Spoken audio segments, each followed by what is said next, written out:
good.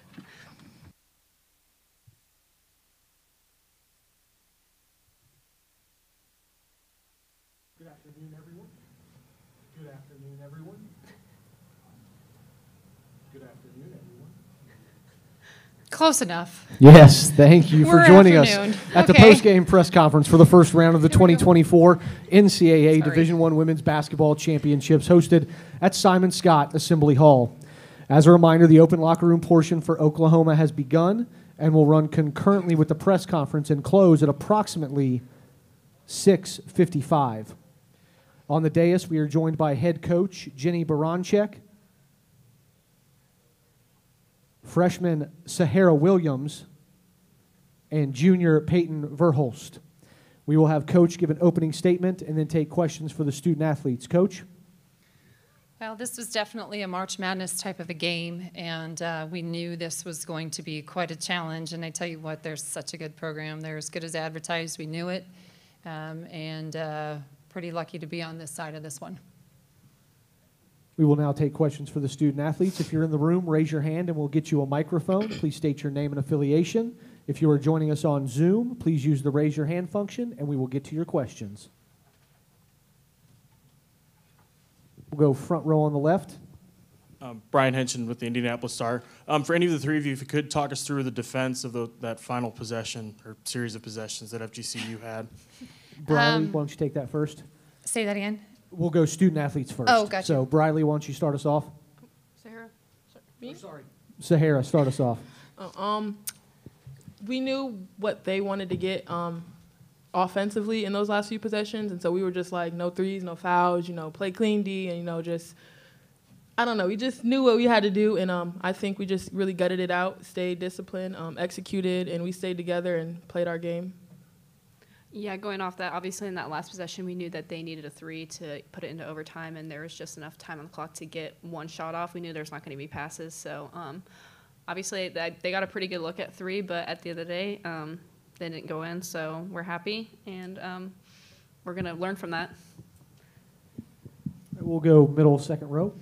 Hey guys, Talia Goodman with the Next Hoops. Like Coach said, it's a very much March Madness game. What were the emotions just going through, especially in that fourth quarter there towards the end?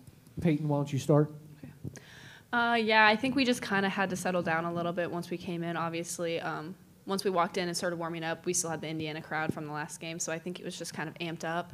And it was really just settling in. They started off hot, and then I think we finally just gathered ourselves and got our feet underneath us. And after that, I think it was just staying confident and staying present in what we were doing and what we had worked on this whole week. Sahara, anything to add? Yeah, piggybacking off what she said, I think really in that fourth quarter we stayed steady. I feel like in these kind of games it's really easy to go too high or too low, and I thought we stayed here, and I think that's really good for us to be able to gut that out at the end. We'll go middle and second row. Nick Jenkinson, South Central Indiana News Network. You guys combined basically only missing 2 free throws between the two of you. So talk about how important that is in a game like this, and how much is it emphasized coming into this game? Coming into this game, we've worked on it all practice, all week. Every day we work on free throws, knowing that not a weakness, but something we really needed to get better at coming into March. And I think all of us, all 14 of us, has really honed in on that, and we really executed, and we shot free throws. We were confident. We got to the line, which is something Jenny also has been talking about in practice. So, Peyton, anything to add? Yeah, I think it really just is a shout out to Sahara's game too, and what she adds to us is that she can get to the free throw line because she attacks the basket, and people can't really help but either foul her or let her score. So that's something that's really important and valuable to our team this year. We'll go middle in the second row. Peyton, you mentioned before that you saw the lingering Indiana crowd before. Just what's the mindset heading into playing Indiana in front of this, filled Assembly Hall? Yeah, I think even playing in the Big 12 has kind of set us up for games like this. Obviously, teams like Texas and Iowa State who have great home crowds. But at the end of the day, I think we'd rather play in front of a crowd than no crowd. So even if they're not cheering for us, I'm happy to be playing in front of a crowd. Anything else in the room for the student athletes? Front row on the left. you guys get down, like 14 in the first quarter. What was the message? What was the energy like as you tried to find things out offensively? And what was the key to kind of turning things around and getting some of those shots to go down? Honestly, we've been down before, so I don't think we really got rattled by that. Way too comfortable is what she said. Sorry. But yeah, I don't think we got down on ourselves. I think that really, like, it set a fire under us because, like, it's March. Nobody wants to go home. So I think we just, we stayed together, we played our game, and we did what we had to do. Yeah, I mean, if you look at the score, the Florida Gulf Coast led for 32 minutes of the game. And I feel like we talk a lot as a team, just you want to go on the last run towards the end of the game, and I feel like that's what we did, and we really closed out the game, obviously. We want to start a little bit better going forward, but I think finishing the games is really important in March. One last chance for questions on Zoom for the student athletes.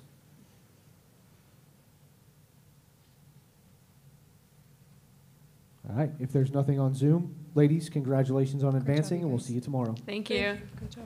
Thank you. The locker room will be open for approximately 25 more minutes for Oklahoma. All right, we will now take questions for head coach Jenny Baranchek. Raise your hand, we'll get you a mic, and use the hand raise feature on Zoom, and we will get to you in the press conference. Front left. They mentioned being comfortable playing from behind. What does that look like for you as a coach? What do they look like? What's the energy like on the sideline? Not as comfortable. But no, I mean, honestly, I feel like, you know, it's easy to say now, but we needed to steady up. I mean, we were running around with our heads cut off a little bit, and that's kind of what they do. And so it took us you can practice as much as you want and try to prepare as much as you want for an offense like that everybody can shoot, everybody's driving really hard, but they don't always believe you in a practice, right? Where it's, nope, they're going to shoot that. No, I promise they're going to shoot that. Nope, they're going to shoot that, right? And so that is something that I think it took us a whole quarter to really adjust to. I thought the second quarter we actually settled in a little bit more defensively and just steadied up a little bit. I feel like, again, we were running out, we were doing all these things where we were playing hard, but we weren't necessarily just steady and able to read. And they're that good. They're going to knock those down when you're running around, or you pick the wrong person, or, you know, you don't get their shooters in transition. So I felt like in the second quarter we did a much better job. I think in the first quarter too, we passed it to them a lot. Their defense got us. So I don't even think it was just the offense that got us. I think the defensive part got us. So we had to settle in really on both ends. But they rattled us, no question, in that first quarter. We'll go back on the left, or on the right. Hi, Coach. Britton Ross, OU Nightly. Peyton and Sahara touched on it a little bit, but the Indiana crowd today was really electric all game long. What do you expect out of them on Monday, and then how do you prepare for an environment like that? I mean, we barely were able to prepare for Florida Gulf Coast. We got to enjoy this one. But I don't know. I mean, I think it's exactly what Peyton said. You got to love it for the sport, and you got to expect it. You know, it's the NCAA tournament. This place, I'm guessing, is going to be sold out. And if it's not, then I hope people that aren't Indiana fans fill the rest of the seats that are open and come cheer for us, right? So, honestly, I think that we're just going to have to be ready to go. This is part of the tournament, is you've got to be able to go and you've got to be able to compete your best. Anything can happen at any moment. But when you're on the road and it's a road game in the tournament with an environment like this, we got to be ready. So we'll find out. We'll go second row on the left. Todd Golden with CNHI. Jenny, they list every single player on their roster as a shooter. But you did force them to take more twos today than threes, which is unusual for Florida Gulf Coast. Their threes came in spurts. Even though they had some runs and they made you nervous, I mean, how pleased were you with the defensive effort over all 40 minutes? Because you did take them at times out of their game, too. Again, I think the second quarter was a little bit happier with us in terms of our help. I think they got us a couple, though, where we weren't in help in that second half, especially on some of the rolls from their ball screen actions. But I do feel like, for the most part, I felt like we settled in and we adjusted much better after that first quarter. The first quarter, I don't think, and again, sometimes you can get as mad as you want as a coach, but you also, the best experience, the best teacher that we have is the experience, right? It's actually getting out there and you have a feel for the game, and so that's something that we really want to be able to do. I'd like us to feel some things a little bit earlier. But I felt like more so than not, offensively, we weren't great. We had some moments where you could see our pace, you could see our movement, but I feel like our cutting and our offensive flow wasn't great. And so you got to credit them for that, and we've got to get better before Monday. Anything else in the room for Coach? We'll give front on the left. Yeah, just in terms of your history with Coach Morin, you guys run into each other at Drake, and what's your kind of history? How well you know her? Just kind of curious as to how well you guys knew each other from your time in that same conference.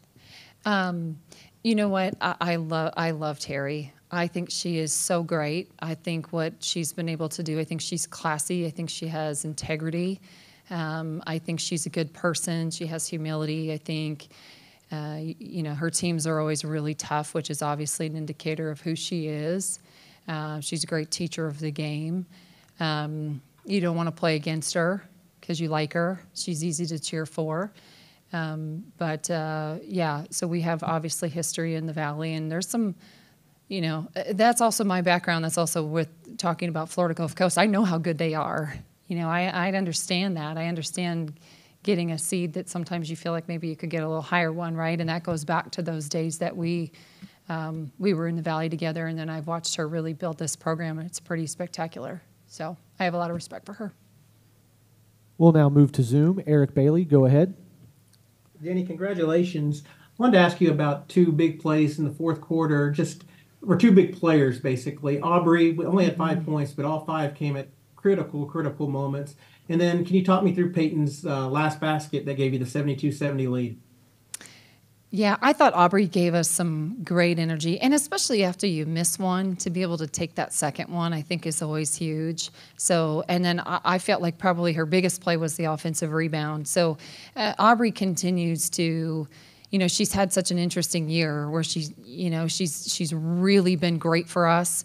And then she's kind of been a little bit where maybe she hasn't had as much time on the floor, but you can really start to see what she's doing is coming back. Whether or not the ball goes in the hole, that's irrelevant. I know I shouldn't say that as a coach, but you can just see her bounce, and she just provides such a spark for us. So that was really exciting, I feel like, for her. And Peyton, I feel like, you got to see Peyton today think almost too much like a point guard, where she was really trying to set some things up for everybody. And then I think at the end of the game, she took exactly what she needed to when she needed to do that. Eric, go ahead again.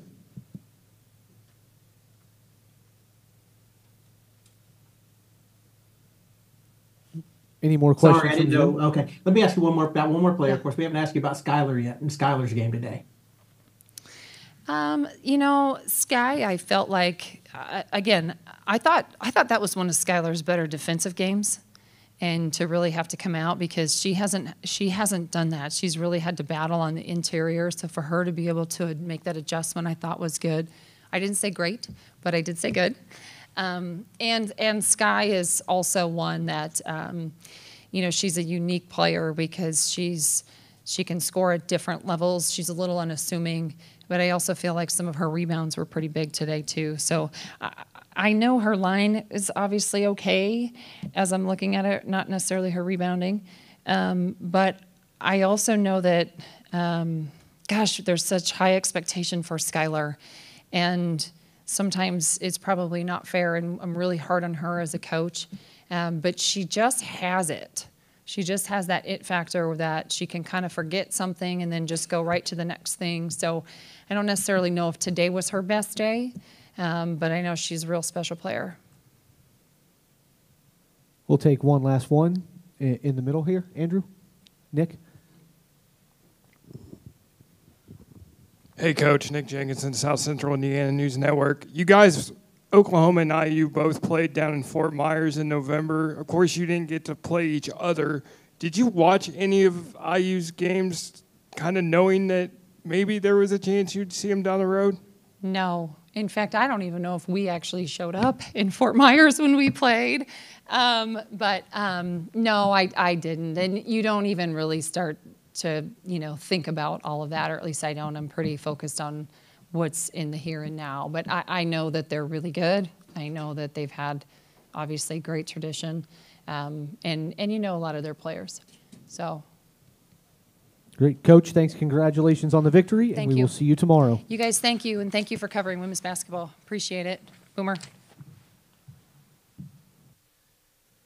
Florida Gulf Coast should be in shortly.